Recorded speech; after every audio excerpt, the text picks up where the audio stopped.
Might not know this, but a lot of training goes into each episode.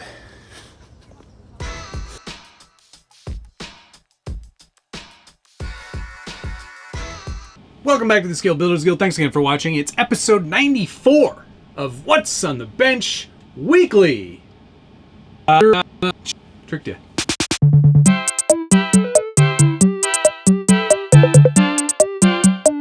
And if you're not familiar with this show, it's where I take you through projects that I'm working on, things that are on the bench, things that are on the floor, things that showed up in the mail, things that I haven't worked on in eons. It's all kinds of things like that. And I first need to thank all of my new channel members.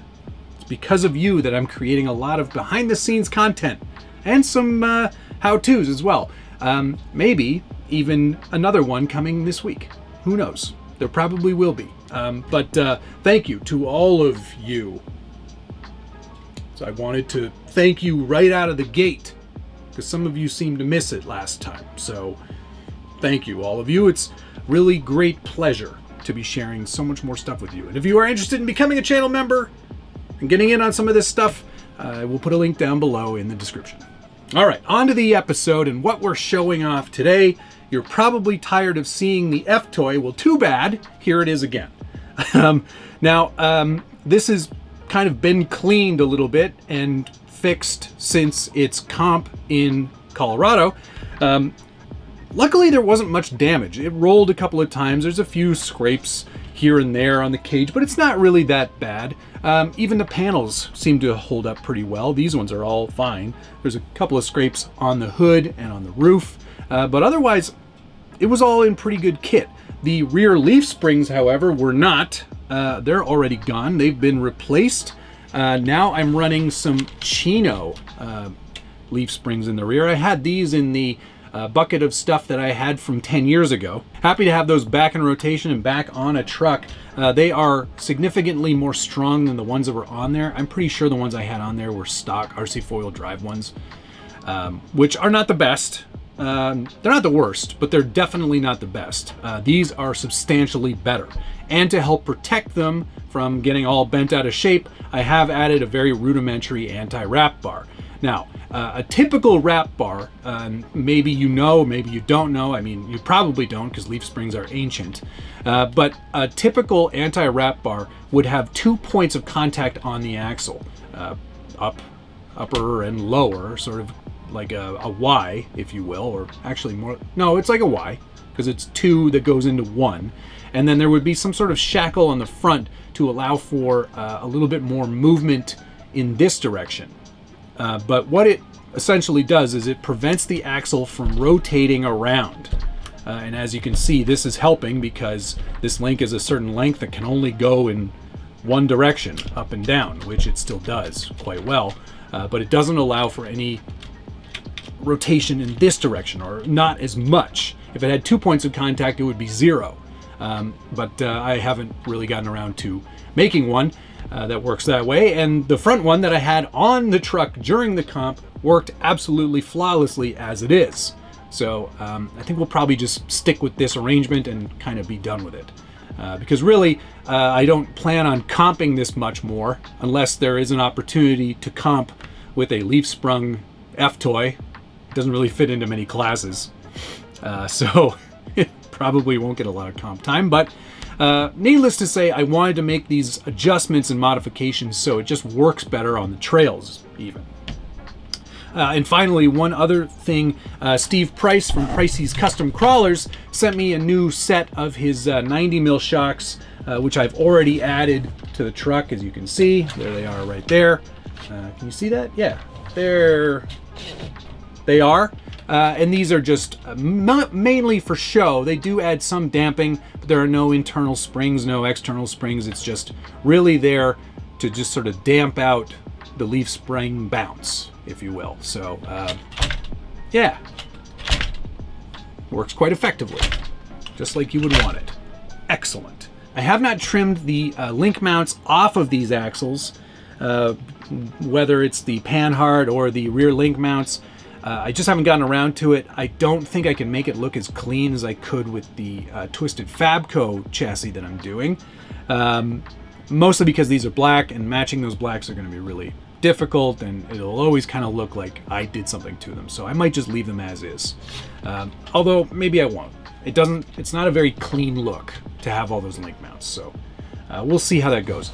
Regardless though, I'm very happy with this truck. I feel like this is one that's going to stay in the collection. This brazen chassis is fantastic. The layout is great. The fact that I was able to hide everything and still run, full-size electronics and a leaf spring setup and a nice full cage with a full interior, full depth interior, I'm pretty pleased with the results. And it showed off some new techniques. This metal etching for me, totally new. Something I would highly recommend if you're trying something a little more unique in your next build. So there you go. That's the Ftoy. This is perfect, actually. Great timing, because I've actually got a trip planned to go see my friend Pardon My Noob, aka Turks and Jerps, aka Richard, next weekend. So I'm going to hang out with him. We're going to be in New York State doing some crawling and eating. All right. So there you go. Ftoy. On to the next thing. Who doesn't love Porsche 911s? Who also doesn't love off-road Porsche 911s? Put your hands down. Here's the Porsche 911 off-road crawler that Josh and I built last year. You'll notice it now has a front axle again. I finally got around to making a Vanquish order and got all the parts I needed to make this front axle. So pretty pleased that I have that up and running again. I think I may actually, maybe I'll take this too. Maybe I'll take this with me to go see Richard, and I'll let him have some fun with this ridiculous vehicle. If you're not familiar with it, Josh and I did a whole series on it last year where we take you through every step of the process to build one of these. This body is forged carbon fiber. I used the weave, the fabric. Josh used chopped toe to do his. But other than that, they're virtually identical in every way. It was a super fun, very involved build. I learned a lot of techniques that I had really no clue about before. And that's one thing that I kind of wanted to share in this episode, is that you should not be afraid to try new things. And while I'm no motivational speaker, I should be able to motivate you to try stuff and push yourself in this hobby and set new limits. I don't think we should just be doing ready to runs or just building a kit and painting it. There should be other steps beyond that push the boundaries of what you're capable of currently, because you will never improve if you don't try something new. So, PSA over, build yourself an off-road Porsche. Or if you're really keen, build one of those guys. Josh's plans are available now, and with the right set of tools, and they don't need to be crazy, you can build one of those. I didn't have to build, I assembled that. But I could build one if I wanted to. Just need to get a TIG welder. Okay, but yes, if you're interested in this build, there is a whole build series. I definitely will recommend that you go check that out instead of me trying to explain everything here. Yeah, Mountain Dew is not a cola. All right, on to the next thing. Next on the bench, it is the Vanquish H10 Optic. Still a work in progress, believe it or not.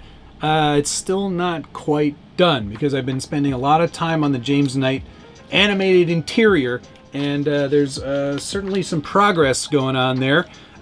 It's mostly painted. Both drivers are done-ish. I just need to do their heads and hats. The rest of the interior elements are done. I got the GPS screen all kind of...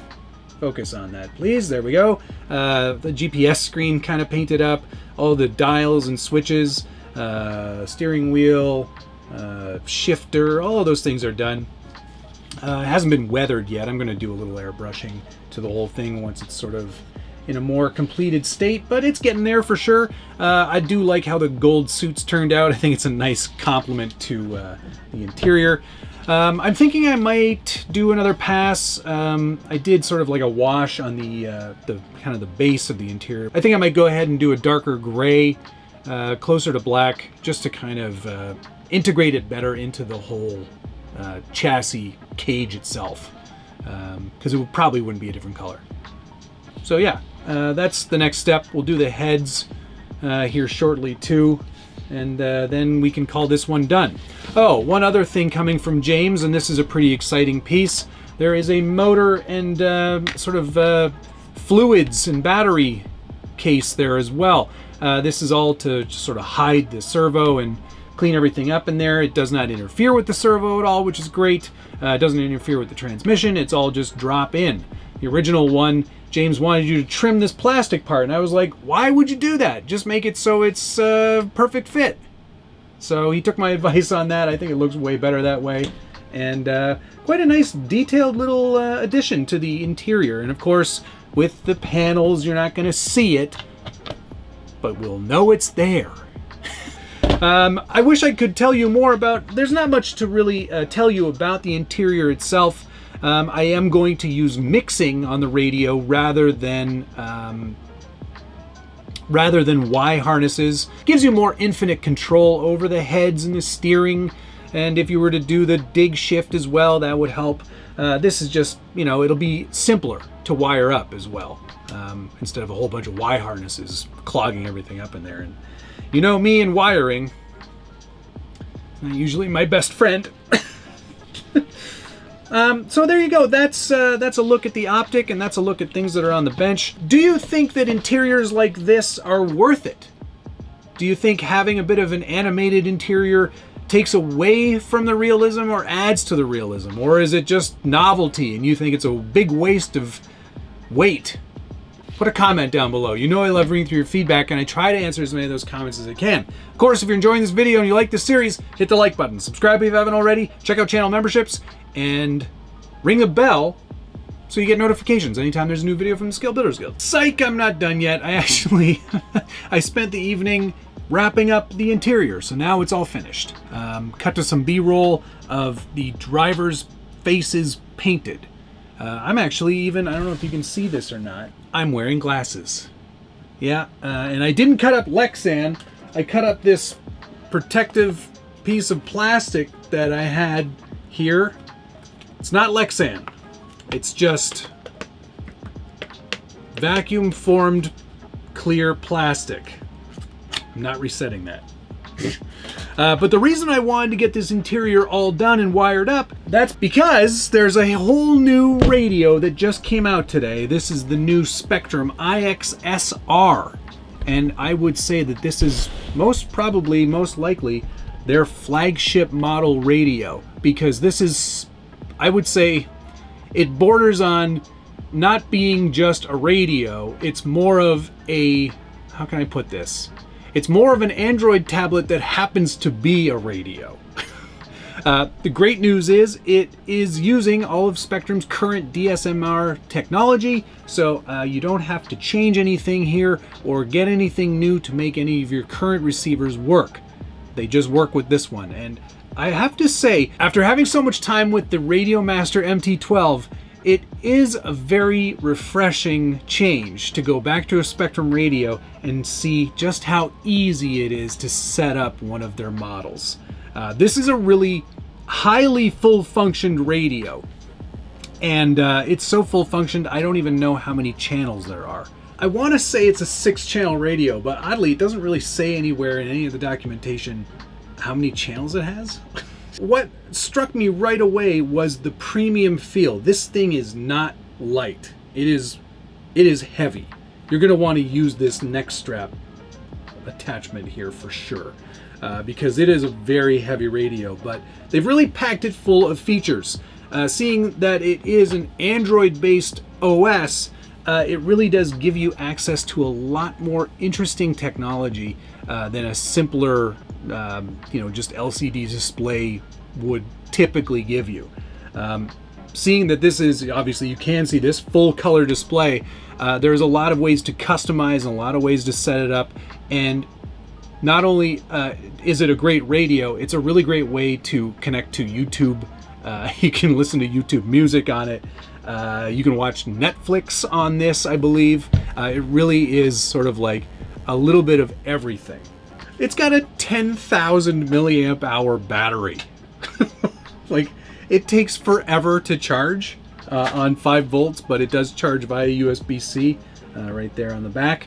But honestly, that much battery life, I hope it lasts a good long time. I know a full color display eats a lot of battery life, and these LED strips and LED display for the Spektrum logo will take a little bit of battery life away. And I'm sure because it's an Android tablet, that's going to play into things a little bit as well. But I gotta say, they did a really good job. And it is so easy to set up a model here. I'm gonna try to do a little bit of a demonstration with you. Now, I've already set this one up. This one's for the H10 Optic, and you can see right up here in the corner, it shows you what model it is. And because it's got an SD card, you can upload graphics to actually be the sort of the detail moniker for your actual model. And you can change that just by going into edit. And if you click on photo, it's got a whole bunch of already preset ones in here. So if you've got a rock crawler, it's got a photo of a rock crawler. If you've got an on-road car, it's got a picture of an on-road car, and you can change any of those things to suit it and really kind of make this kind of customized too. So you can even change the color of the background. We're gonna go with this gold here and save that, and then it makes the whole theme this sort of gold color, which is perfect. You can change the name, of course. You can export this to an SD card, so if you wanted to back this up to another radio in the future, you could do that way as well. It being a full color touchscreen display, there's not many reasons to have any physical buttons down here, but they do. They have a left and a right button, and I'll show you what those can do here in a second. All right, let's go back to our dashboard here, and you can see it's always got a timer. It's very easy to just start that timer, and then you can also pause and reset that timer. It's good to have that. I actually would probably use that in a competition setting. It's also good to know if you're a race driver, maybe you've got like a certain number of minutes that you have to race, and this will count that down for you. The setup for this whole model is very easy to do. You can see I've got 3 auxiliaries already set up. One's for my head, one's for Josh's head, one's for the steering wheel. The steering and throttle are all in here, so if you need to make any adjustments in terms of your travel or your sub trim, it's all right there. And you can even reverse the steering from this menu as well. It's so easy, and look, and I think if you, there's the monitor working as it goes there. It's just, this is a very intuitive and easy to navigate radio.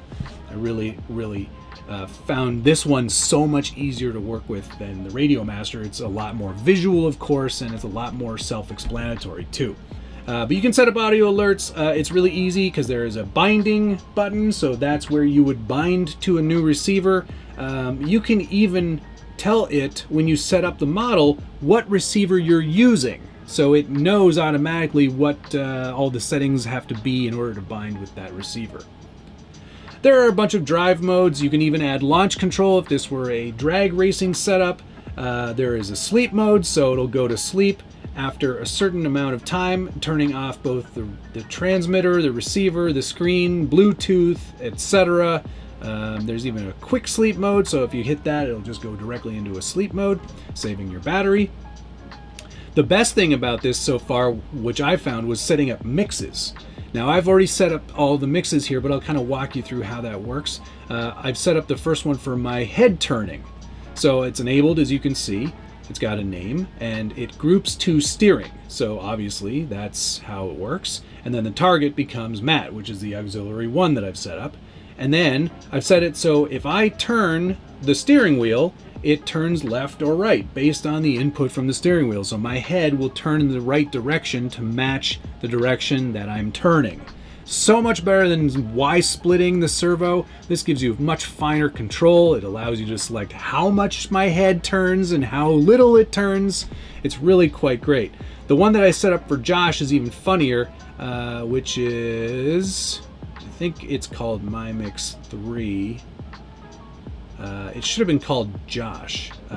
But anyway, this is for throttle. And what happens with Josh is when I hit the throttle, he turns his head towards the direction that we're traveling. So if I'm going forward, he turns his head forward.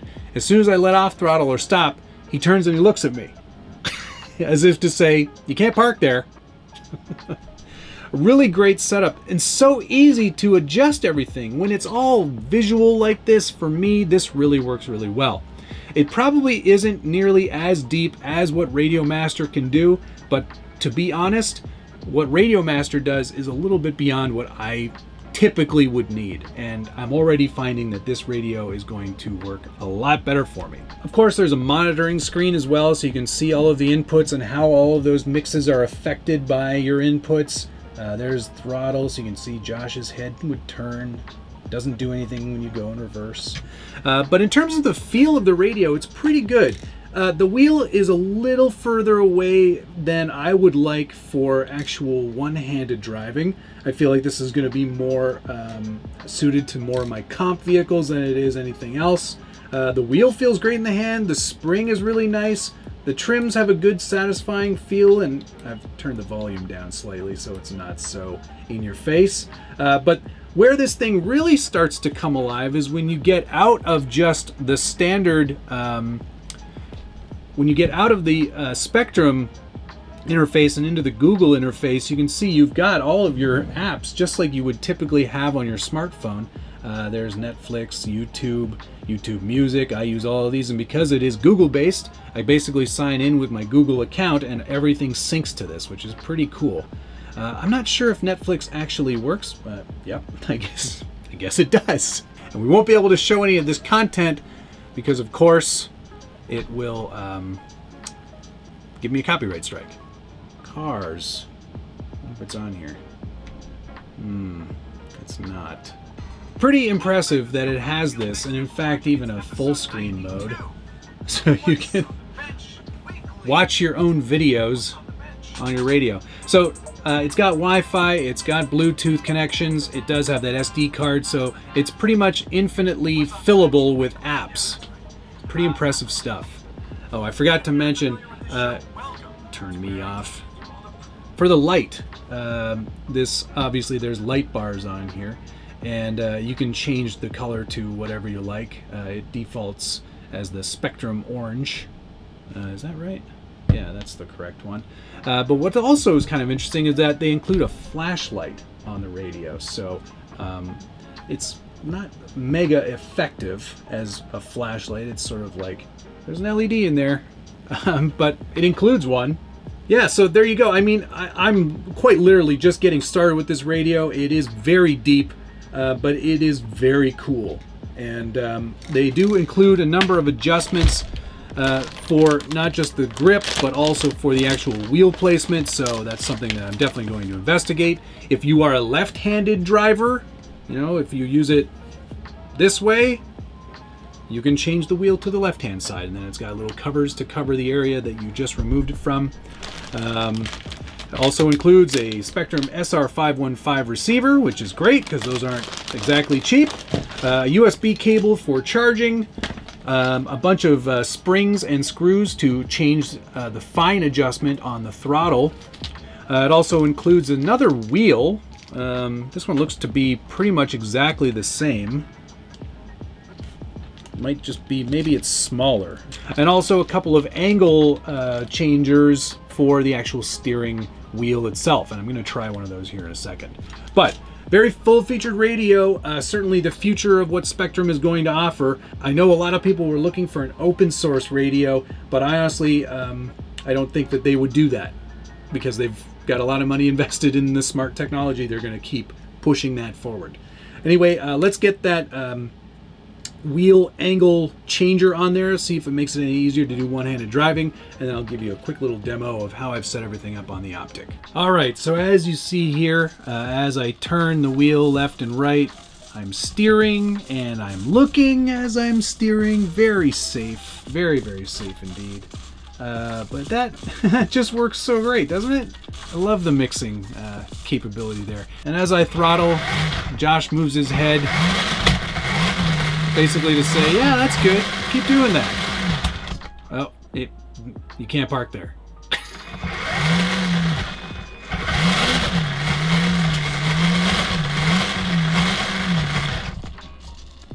It's so great. Very happy with how this whole Night Customs animated interior has worked out, and now using the new iXSR radio from Spektrum. All the mixing is set up, and this just works exactly the way I wanted it to. So great! One big concern of the new iXSR is the price. It's listed at $799, which is not cheap. But I think one of the things you're paying for there is convenience, feature-rich radio, and one that is way easier to program. So, I mean, there are going to be trade-offs, and price has to be one of them. I can definitely, now that I've got that wheel extension and angle change built into this, it's definitely a little bit easier to do the one-handed driving like I like to do.